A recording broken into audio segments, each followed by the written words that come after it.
Je suis le docteur Varin, pédiatre et pneumologue pédiatrique à l'Apollo Vanakram, Chennai. Le sujet de discussion d'aujourd'hui sera l'asthme pédiatrique. En ce qui concerne l'asthme, il ne s'agit pas du même asthme que chez l'adulte. Chez l'enfant, on parle plutôt de sifflement respiratoire. D'accord? Nous n'utilisons pas le terme asthme pour les enfants de moins de 6 ans. En général, on parle de sifflement pour les moins de 6 ans et d'asthme pour les plus de 6 ans. C'est pourquoi nous voyons de nombreux enfants qui souvent reçoivent des nébulisations et souffrent de sifflements respiratoires jusqu'à l'âge de 5 ans, mais beaucoup d'entre eux s'améliorent en grandissant et ne présentent même plus ce type de sifflement ou d'asthme plus tard dans leur vie. D'accord?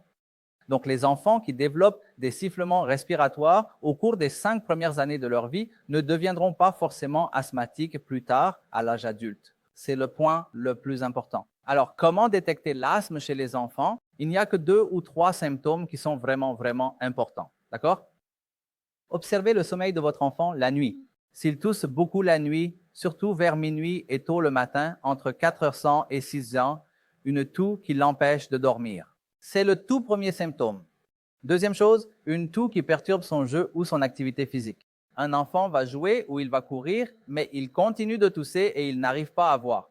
Donc, nous avons compris ce qu'est l'asthme ici et quels sont les principaux symptômes de l'asthme. Et parfois, vous pouvez aussi observer une respiration très rapide et vous pouvez également voir un creusement ici, comme ceci, et ce sont toutes des manifestations de soutien que l'on peut retrouver chez n'importe quel enfant asthmatique. Mais l'examen le plus important pour diagnostiquer l'asthme est la spirométrie. Pour les enfants de plus de 6 ans, nous faisons une spirométrie pulmonaire et pour les enfants de moins de 6 ans, nous réalisons un test appelé oscillométrie par impédance. C'est une technique très récente. Auparavant, nous ne disposions pas de cette oscillométrie par impédance. Pour les enfants de plus de 6 ans, la spirométrie nécessite en fait un certain effort. Ils doivent souffler dans un appareil, ce qui est très difficile pour les enfants de moins de 6 ans.